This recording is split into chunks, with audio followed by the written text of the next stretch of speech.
Welcome to the Hey, hey. Trisbrina Show, episode 8. And guess what Yes. tonight is? Tonight's sort of a double dipper, right? Double dip. We're going to first talk about things are not as they seem. What? Whoa, what?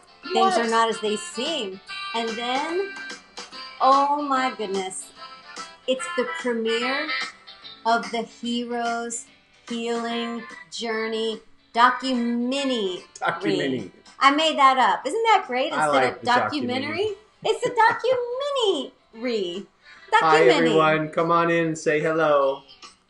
We're sporting the new tunes here, right up in the microphone, so you can enjoy them. If you're watching us live on Facebook, or if you're watching us on Facebook as a replay, we so appreciate your comments. Yes. And if you have a reaction, like a laugh or a smile or a like, that means that the next time we have one of these, Facebook is more likely to let you know. That's right. And if you haven't liked the page, like Satori Methods page, like the page, because again, then they'll let you know when we do these awesome shows. Hi, Brenda. Hi, Barb. Oh, thank you so much for showing up live. Hello, Rita. Especially tonight. Tonight's a really big night. Yeah, it's exciting for us to get to share this journey with you. I'm short. Let me see if I can raise my chair. Margie Key is Whoa, with us. I did. I raised it. I always know what you do. You go like a rocket because you're so light. Hi, Debbie. Welcome, everybody. We have been having oh, look at that. She just took that right away. Don't touch my phone. It's over. Those days are over. She got the new big phone. Show them how ginormous your phone is. And she loves her phone so much. I'm not allowed to play with it. Anyway, Wendy's staying up late in the UK. Thank you, awesome. Wendy. Thanks for playing along tonight. Yes, we've got some goodness in store. You know, the show, I find, always has a lot of funnies. The Trisbrina Show? The Trisbrina Show. I gotta make sure my volume's down. Has a lot of funnies, right? We love humor. We love to laugh, like a lot.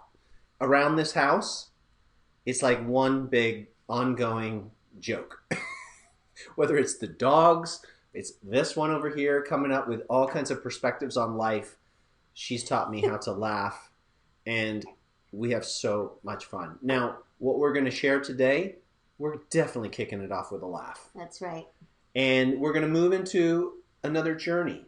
A bit of a mood might happen, but it's always going to come out on the other side where we are giggling and laughing and Hi, just Debbie and Gail. having a blast. So And Sabrina Carol. has a funny to kick this off. Right, but I want to comment on what Tristan just shared about how we try to spend a lot of our day in the vibration of joy and the vibration of laughter. Yep. Right? That the feeling, the Always. emotional state of joy and gratitude and laughter is, for me, living the consciousness of a spiritually awakened life, right? A life that is seeing everything as so playful, seeing everything as perfect. Because when you're laughing and you're seeing the joke in all of it, you're also saying, this is perfect. As absurd as it is, it's perfect and it's ridiculous. And so it's with intention that we find laughter and humor in all types of situations and notice them, right? How many moments are really funny that when we're just in our busy minds, we miss? Like some mornings I go out to leave to go teach my dance fitness class, and I take a moment, and I really love doing this. And I've been in the house, which can feel like a cocoon and a safe place, and then you walk out the front door, and it's like the whole world's out here. Oh my goodness! And I like to stop and say, "Good morning, good morning, sky. Good morning, trees. Good morning, Pretty much. air."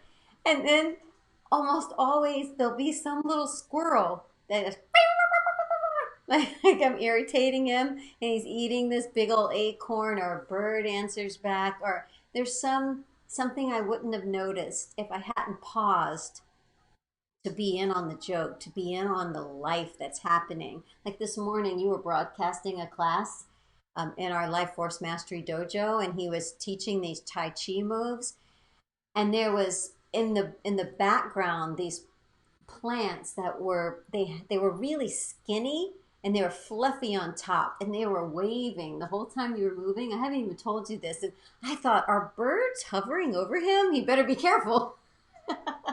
There were But so many birds today, and a crane. There was a I didn't big, see yeah, it. there was a big gray one came flying through, and it had a whole song going on. Yeah, it's gorgeous there. Yeah, we love to be able to do our qigong in nature and to broadcast it. So to start off tonight's show, I wanted to talk about something that's been coming up for me a lot. I've been noticing how things are not as they seem. And the only reason that I notice that things are not as they seem is because I come to conclusions that turn out not true. Right? So, well, how Right. does that happen?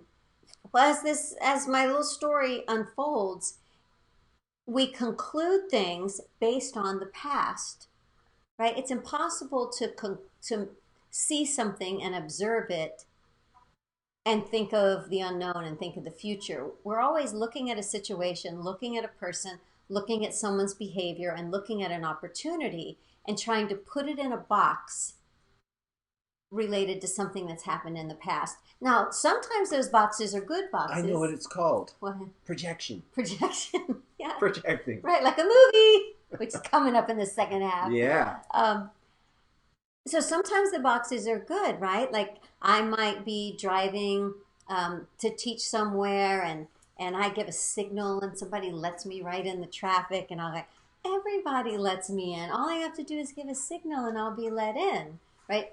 And that's my idea. And someone else might give a signal and say, no one ever lets me in Austin. They're such bad drivers. Their sign It's language looks like, well, I won't say. so here's what happened. The little story that I'll use to illustrate this point.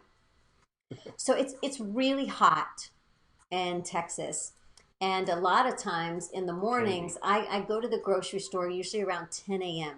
I finish teaching. This is my schedule, so you'll always know where to find me in case you need me. I teach my dance fitness class. I go to the post office because we have a P.O. box.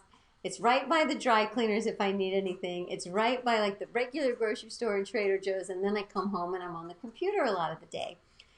So when I'm at the grocery store around 10 a.m., it seems like there's a lot of women and senior citizens there at the same time, and it's in an affluent neighborhood. And I'm always noticing that people are parking their cars and leaving their dogs in the car while they run in.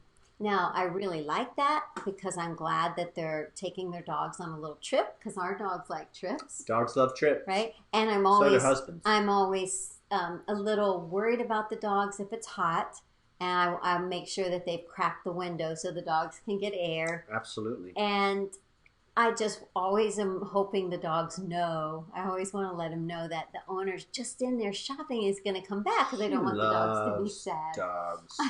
She talks to them all the time. I Do you do. talk to dogs too? And your cats? I mean, we all do, right? Yeah, when you see a dog in a car in a parking lot, do you go and talk to it? Or Let your us know. bird, or your goldfish. So I pull in. Our store is Randall's. It's like the Safeway of Austin. And I get out of the car, and the car next to me, it's a very nice car, actually. I think it was a Mercedes, and it has slightly tinted windows, and they're rolled down about 3 or 4 inches. And whenever I see a car with the window slightly cracked, I'm always know, oh, there's probably a dog in there, because that's usually why they do that. And I look, and I'm like, oh my goodness, it was the cutest thing I've ever seen. There was a dog sitting in the driver's seat, so focused on waiting for its owner to come out of the store. It was sitting in the driver's seat and it kind of had its head down a little bit. And so I thought, oh, it was sad, right? It's just sitting there so still, like, when's my owner coming back? And he was sitting in the seat, in the driver's seat, because he wanted to be so connected with his owner. And so really wanted to reassure this dog and like connect with it. So I got out of the car and I put my big mouth right up to the little crack and I said, are you waiting for your mommy and daddy to come out of the store? And the dog turned and looked at me, and it wasn't a dog.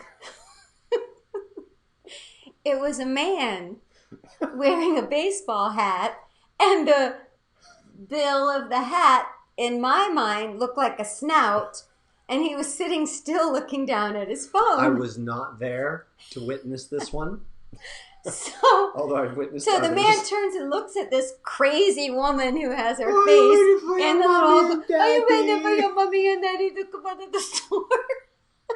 What? Can you imagine? So my eyes meet his. So what I would really want you to do is, everyone who's watching this, what would you have done?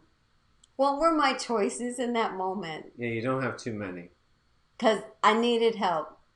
It's going to take there's a minute. There's a little time delay, so I'll talk for a minute while you're putting in what you would have done. Give them their choices. What do they do? Oh, no, I'm not going to give them their choices. No? No, uniquely them. What would you do? You just what would you have done? Talk to a man in his Mercedes.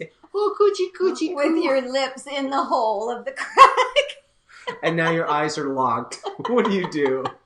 But the point of the story is, I saw a dog. I saw a dog, and a sad dog, looking down, because I look for dogs in cars when the windows are cracked. That's the past that I carry. I told Tristan, what would he have seen? He would have seen a man in a baseball cap looking at his phone going, how long is my wife going to take in the store? That's right. Right? Because I would have seen the reality. That's what he would relate to. I don't live in your doggy fantasy world. So we see what we're looking for, and we see what's connected to the past. Is anyone giving me any help? Barb says I would start laughing and start a conversation with him. That would be good. Susan said I would have just laughed. Wendy said I would have run away. Joanna would just laugh. Brenda says, yes, I talk to all of life and those who have departed.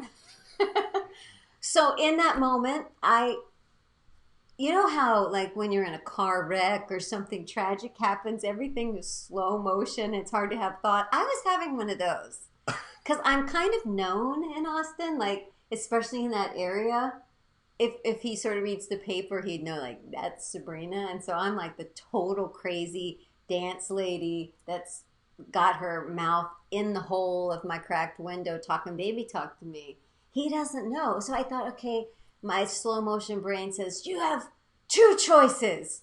Number one, tell him, I'm so sorry, but I thought you were a dog. Not so good. Or run. So I ran.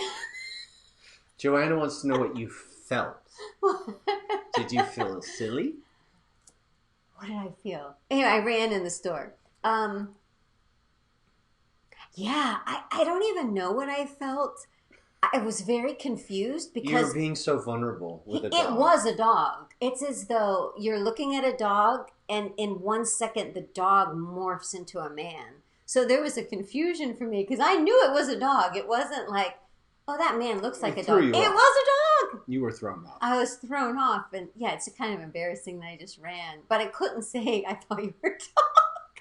That would have been weird. Oh, sorry, sir. I thought you were a dog. And the first thing I thought is I have to call Tristan and tell him what I just did. Oh, my gosh. So freaking funny. So we have lots of these stories. It was a few dimensions. One, a big part of me thought it was hilarious. Just so funny. And then a big part of me was embarrassed. And... because I couldn't tell the guy the truth of what was going on because I didn't want to hurt his feelings because that's really insulting, right? I thought you were a dog. So besides the confusion, I think I was just tickled because I'm Lucy. Like, I'm totally Lucy, and this stuff always happens to me, and it was almost like I could hear Tristan going, Lucy! Lucy, what have you done now? And the reason that we started the show with this, right? Yep. Is because the premiere that we're about to show you of a hero's healing journey. We showed it to just a couple of people. You're really like the first people that we've shown this to. And this is a little docu-mini that we've had made to illustrate, because visuals and movies can say so much more than words, to show people sort of the journey of struggle, of hardship, of sadness, of depression, of victory, of breakthrough, of the birth of Trisbrina, sort of how this all happened. And uh, quite a few of the people we showed it to, their reaction was that they never would have thought that meeting Tristan in particular are meeting us. That you can look at someone and think, oh, wow, yeah, they're really fit. They've got it together. They don't get me. Well, or like maybe you're teaching something about health, right? Right. Or it happens a lot with women. So let's say there's a fit woman and she's teaching something. It's very common for there to be people that go, ah, yeah, easy for you to say. Yeah. Because we don't have any idea what that person has been through. We sort of look at them and think that they've always been where they are. And so what this film really does is it shows this journey of healing. Why don't we just show them the movie? Okay, just shut up and show it. This is the Trisbrina story, the Satori story. It's a journey that many of you can relate to. If you've been on a path of healing or you're in the middle of a journey of healing right now, our greatest desire for you is that you always feel that there's hope, that there's a way, there's a path. And you don't give up.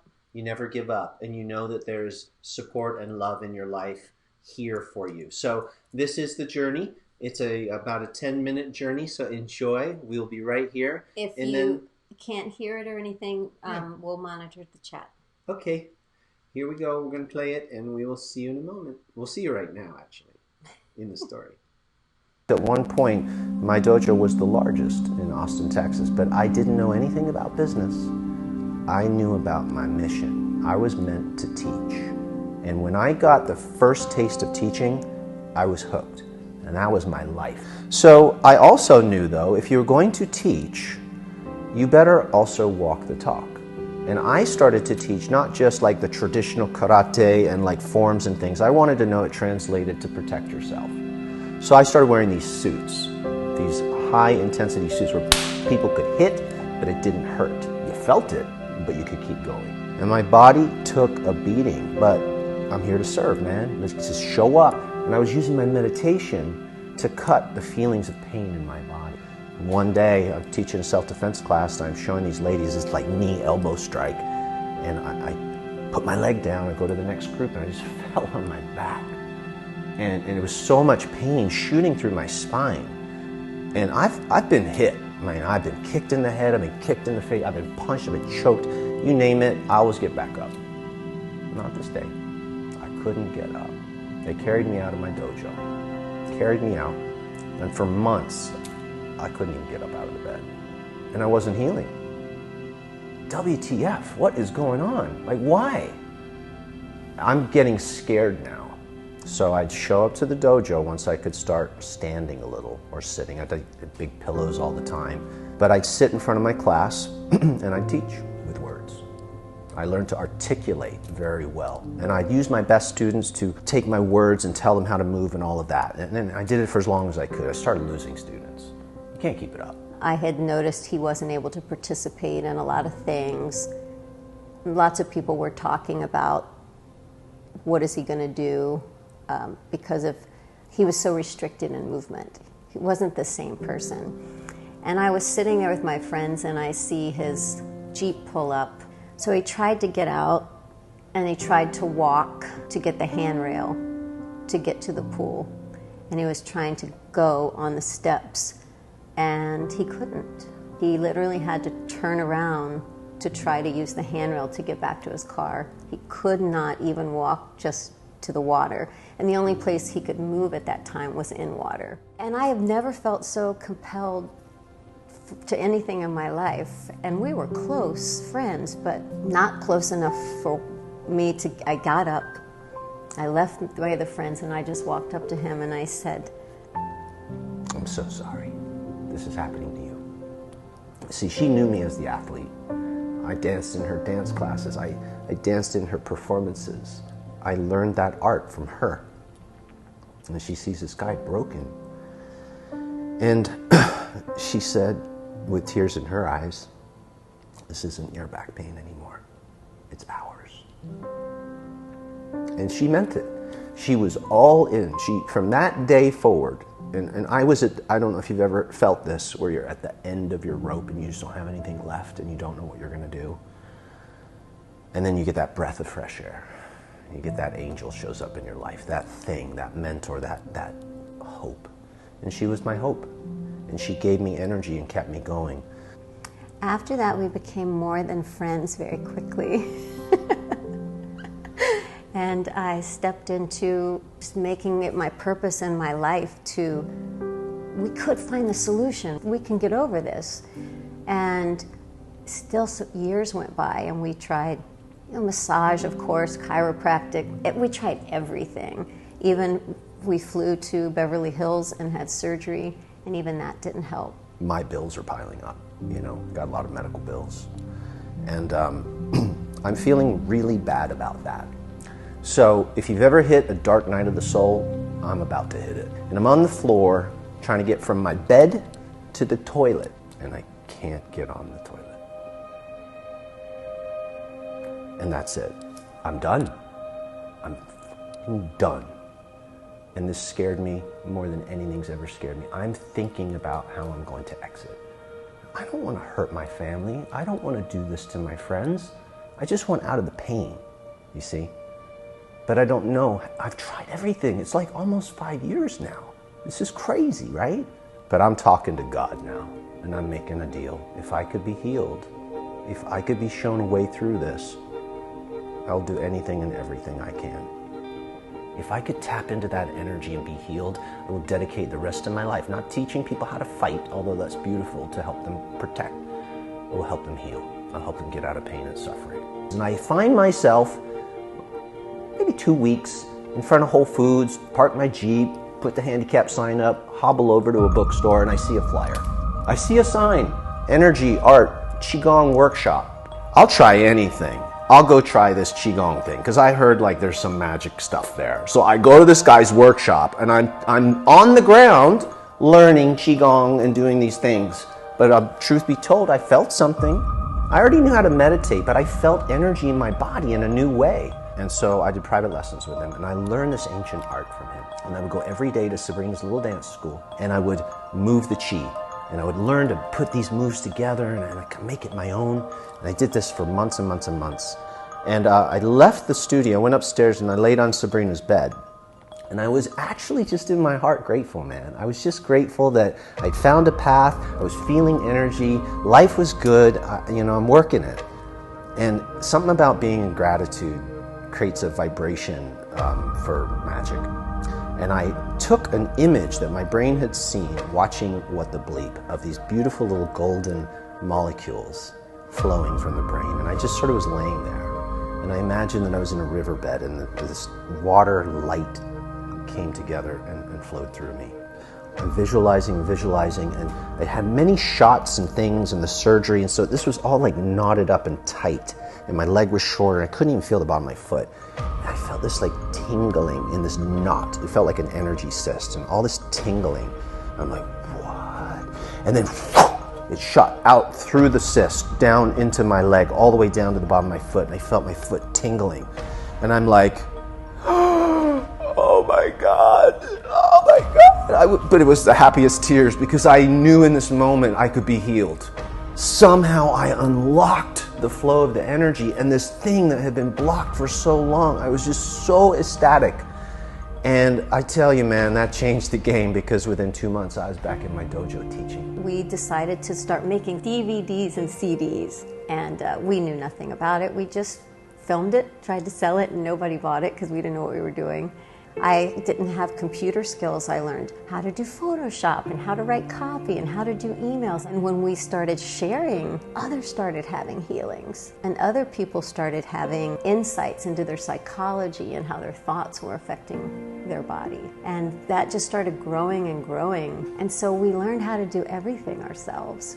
So then that's sort of what exploded into us helping others who had small businesses or maybe just a brick and mortar business take an element online or add something to what they were doing, or sharing with other coaches, teachers, healers, yoga teachers, and dancers how to expand what they're doing. Knowing that people don't buy what you do, they buy why you do it, and how quickly that changes their business, how quickly that brings their tribe to them, right? Instead of everybody's chasing, looking for customers, looking for clients. But I always feel like if you just sing your song and then look around, whoever's tapping their feet, that's your tribe, that's your person, and they'll come to you. If you keep singing and dancing your song, they will come. We started live streaming before Facebook Live existed, and we got to connect with people. So we started teaching together, people all over the world tuning in through live stream, and that felt so exciting. It was so fun for us to genuinely be ourselves without following, there's no template, no script. Just say what authentically from a place of alignment I'm called to say. And that was really fun. And that was our song. And boy, people started tapping their feet. And the room, the virtual room, became full of people who were like, I want more of this, I want more of this. And that's when our business really took off. And from that group that loved being in our classes, our energy classes, mind, body, spirit, we noticed that probably half of them were also small business owners. And then they started asking for our help with their business. And that's what launched really the leg of our business that we call the love-based business, where we're helping others get their message out. Because we feel if you have a message, if you have a gift, it's just your responsibility to share it. You're worthy of love for no reason at all. But if you have a gift, because we do have this day, share your gift. So we found a way to take all those years of figuring out that online and bring it to them. Now they're doing it, and it's awesome. That's the deal with the divine.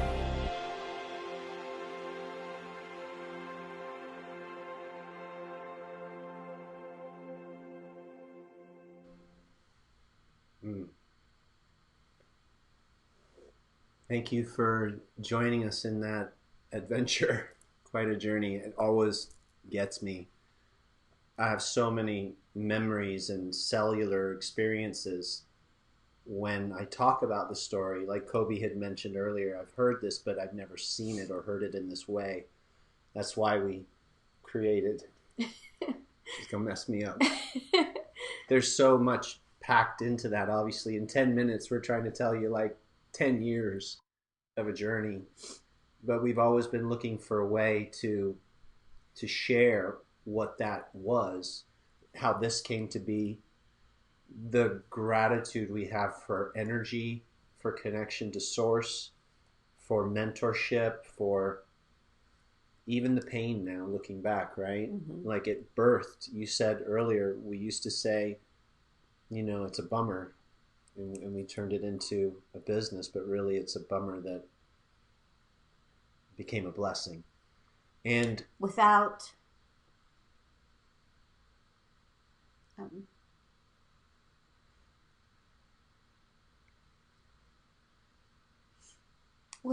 every detail that we went through, and it was a lot of years,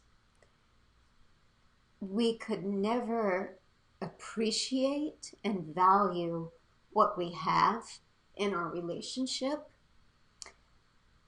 our appreciation and gratitude for our health, for such small things, for being able to sit in a car comfortably, for being able to take out the trash.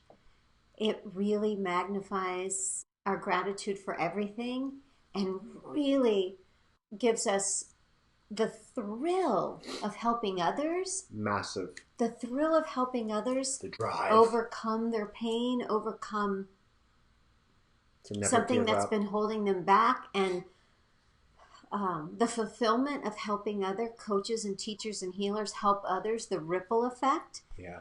It would have never happened without this perfect story, these perfect sequence of lessons that seemed like curses, that seemed so unfair at the time. Yeah. looking back now and being able to share this with all of you, when I went like that at the end of the thing, now that's the deal with the divine. Yes, definitely. Like we're saying, we created this love-based business out of this bummer, and now we get to pay that forward to the other teachers and coaches and healers that are here. But that deal that was first struck was, let me take the focus off of me thinking that I'm broken, that I need to be fixed, and let me use this. This is bigger than me. And if I can be healed, then let's use this to serve others. And that became the driving force behind the rest of the life. This life has a code now, and it's a code of service. It's why we say be love, serve love, make a difference, is the love is here already. There was disruption within Tristan. There was, mental mind-body disruption and dysfunction in the physical body, and that needed sorting out. And that happened through the artistry of Qigong and alignment. But ultimately, all of that wisdom that helped the healing, it came from the soul. It came from the heart. It came from returning to be love. And be love. The ability to choose thoughts. And like we were talking about earlier, don't base now on the past. We had to be able to see a situation and see it as new. Yeah. Right? Just because there was a dog in the car doesn't mean there's a dog in the car now. Almost had to create a new identity, a new way of seeing things, new possibilities, which is so exciting and so freeing. Wow, you can actually let go of all the thoughts that we've had before, all the containers, all the limitations, and step into possibility. I'm giving Ron a hug. I said I want to hug you guys. Thank you guys. It really is amazing. As many times as we've talked privately and shared our story, we can't really see that without it moving us emotionally, because I'm so grateful. I am so grateful for all of it, that it moves me every time I watch it. I'm so grateful to Sabrina for walking over that day. I was in my Jeep and I was just sitting there so devastated that I couldn't even get in the swimming pool to do my unweight bearing exercises, to just try. My karate teacher told me when I was a boy, you show me a quitter, I'll show you a loser. And so he put that very strong message inside me. But he also said there's a very powerful and beautiful energy inside you. You just have to learn how to tap into it. And I was meditating my little butt off, trying to tap into that chi, or that energy, and I couldn't quite get the connection. I could feel a connection to meditation, to love, but because of the physical pain was so strong, it kept throwing me out of that. I was so focused on what was showing up in the physical plane. The evidence. The evidence, yeah, and the MRIs and the things the doctors and everybody was saying was so scary. There's a saying, the disease is often worse, the diagnosis can often be worse than the disease. And so I was so scared, and my brain was literally attacking my body. That's what had to happen. The reason we call this sometimes a Satori story, Satori meaning awakening, I had to tell a new awakened love-based story to get out of that pain prison. You had to choose one. Sabrina came over, and I already knew how beautiful she was and such a great friend, and I danced in her classes. But when she came over and said, it's no longer your back pain, it's ours, it was just like that fresh energy being poured into your life when you don't have much left. And then that really helped us keep going. And we want to be that for you. We want you to know that this is our journey, all of us together. That's the deal with the divine, is we are here to help.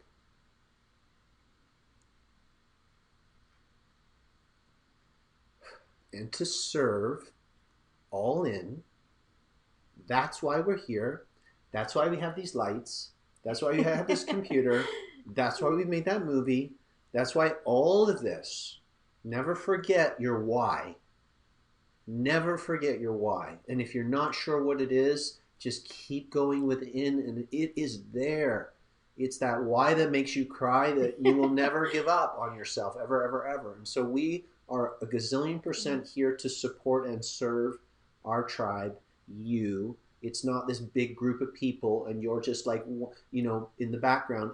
You in particular, you in particular. You wouldn't be seeing this if it wasn't you. We love you and we're here for you, and this is what we signed up for.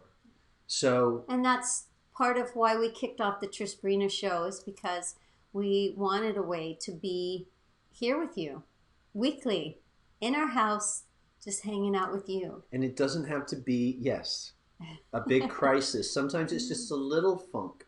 We all get funked up and along the way. And sometimes it's a giggle because you talked baby talk into a crack of a Mercedes to a man wearing a hat waiting for his wife to come out the store. We can go super high, super deep. Let's all just be here for each other. And I want to close this on this. For a long time, I didn't want to share the story. And some of you have shared that with us. I don't want to talk about my pain and the struggle. When you're ready, you're ready. We're ready right now to put this out in this way. But I didn't want to keep reactivating drama or vibrations of contraction and fear. But here's the thing. It doesn't activate that in me anymore. These tears are tears of joy and love and the humility that's been given and unlocked, that I get to serve. I get to take all that and give love and share love. That is a high vibration. So you can turn anything that's wonky into incredible, beautiful blessings. So that's the hero's healing journey. And all the comments are incredible. And we are so blessed. Truly a blessing a bummer has been turned into a blessing. And you guys are the blessing. So thank you for being. And a blessing is like a herd of unicorns. That's right. Hey, can you grab the unicorns? This is all of us. That's right. A group of unicorns is called a blessing. So a friend made this for us, and this represents the tribe. So do you see yourself in there? We're all in there. I see Sabrina in there. Let them dance. Dancing unicorns. So we're all about unicorns and rainbows and kittens and baking cookies and all that. And we're about getting down and, going through whatever's going on, face it, and love our way through it. No matter what's showing up, there's always a way. There's always a way. So thank you again. Thank you for being, oh my gosh, the beautiful angel bear that you are in my life. I don't want to mess up your lips. She's got the lipstick on. It's date night. Okay. We're going to go on date night and read all your comments. Yeah. We'll see you. We'll continue to dance. So keep them coming because it's going to be a long dinner. Much, much, much, much love. Thank you so sweet much. Friends. Okay. Until next time. Bye now.